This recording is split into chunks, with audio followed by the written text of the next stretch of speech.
Continuamos con la noticia del día. Los niños y niñas de todo el mundo han amanecido con una desagradable sorpresa.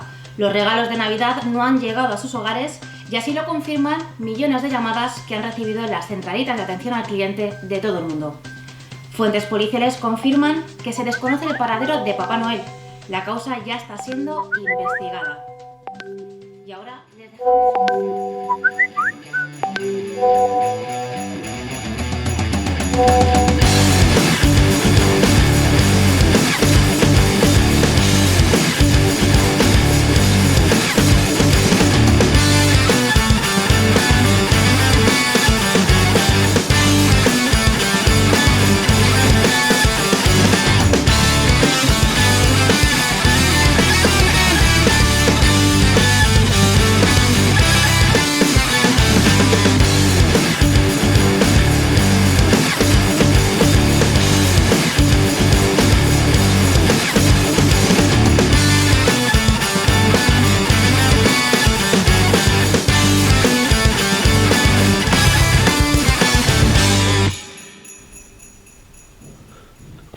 Cabrones de creación me han vuelto a liar.